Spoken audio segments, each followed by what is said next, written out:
Assalamualaikum dan salam sejahtera bersama-sama saya Siti Nurdiati Zaidi dalam Berita Dunia RTM. Kesemua 16 hospital sementara yang didirikan di Bandar Wuhan bagi mengendalikan kes COVID-19 telah ditutup. Terbaru 2 lagi hospital berbuat demikian. Seramai 49 pesakit terakhir yang dirawat di Hospital Sementara Wuchang telah dibenarkan pulang.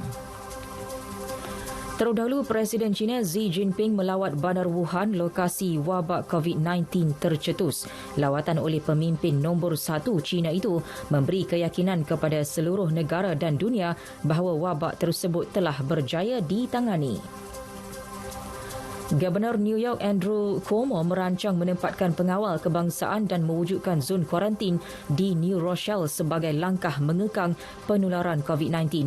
New Rochelle yang terletak dalam daerah Westchester di pinggir bandar New York merekodkan 108 kes positif kluster COVID-19 terbesar di Amerika Syarikat. Menurut Cuomo, satu strategi kesihatan awam khas diperlukan bagi New Rochelle berikutan kes yang disahkan positif semakin meningkat di kawasan itu. Gubernur Colorado Jared Polis mengisytiharkan darurat berikutan peningkatan kes yang disahkan positif COVID-19.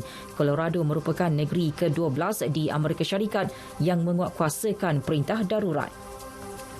Sementara itu, New Jersey merekodkan kematian pertama disebabkan COVID-19. Gubernurnya Phil Murphy berkata pesakit merupakan lelaki berusia 60-an dari daerah Bergen. Dia mempunyai sejarah perjalanan ke New York. Turut merekodkan kematian pertama disebabkan COVID-19, Lubnan dan Morocco. Kes di Lubnan melibatkan seorang lelaki berusia 56 tahun yang baru pulang dari Mesir. Manakala kes di Morocco melibatkan seorang wanita berusia 89 tahun yang pernah mengunjungi bandar Bologna di Itali. Keseluruhannya 119,176 kes COVID-19 direkodkan di seluruh dunia dengan 4,295 kematian setakat pagi ini. Seramai 66,617 orang telah sembuh. Wabak itu telah menular ke 119 buah negara. Di China, 24 kes baru dilaporkan menjadikan kes kumulatif 80,778. 22 kematian baru dicatatkan. Di Itali, kes kematian meningkat kepada 631 selepas 168 lagi kematian dilaporkan.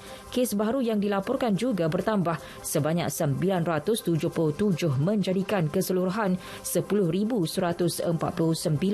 Manakala Iran merekodkan 54 kematian baru menjadikan keseluruhan 291. Kes jangkitan pula meningkat kepada 8,042 selepas 881 lagi kes baru dicatatkan.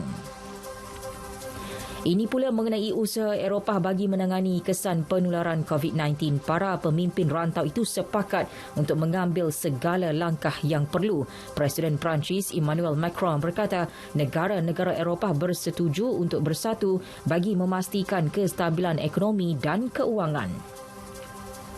Presiden Suruhanjaya Eropah Ursula von der Leyen pula memaklumkan rantau itu akan bertindak lebih tegas dan secara kolektif bagi mengekang penularan COVID-19 serta menangani ancamannya terhadap ekonomi global.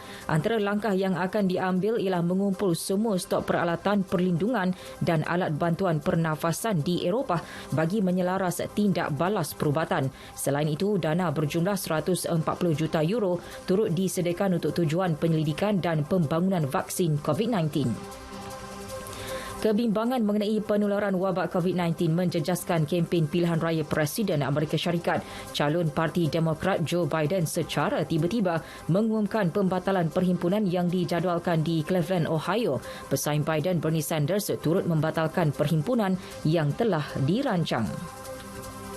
Bola sepak Liga Perdana Inggeris, aksi Manchester City menentang Arsenal yang dijadualkan awal pagi esok di Stadium Etihad ditangguhkan ekoran kebimbangan mengenai penularan COVID-19. Keputusan itu dibuat sebagai langkah berjaga-jaga. Ia susulan berita bahawa pemilik Olympiakos Evangelos Marinakis yang mengadakan pertemuan dengan beberapa pemain The Gunners pada hujung bulan lepas sah dijangkiti COVID-19. Kempen Tottenham Hotspur di Liga Juara Eropah terhenti selepas tewas 0-3 kepada RB Leipzig dalam perlawanan timbal balik di Red Bull Arena awal pagi tadi. Pasukan kendalian Julian Nagelsmann berjaya ke suku akhir buat kali pertama dalam sejarah menerusi agregat 4-0. Sekian berita dunia yang disunting oleh Mas Niza, awang kecil dari Pusat Berita RTM. Assalamualaikum, sayangi Malaysiaku.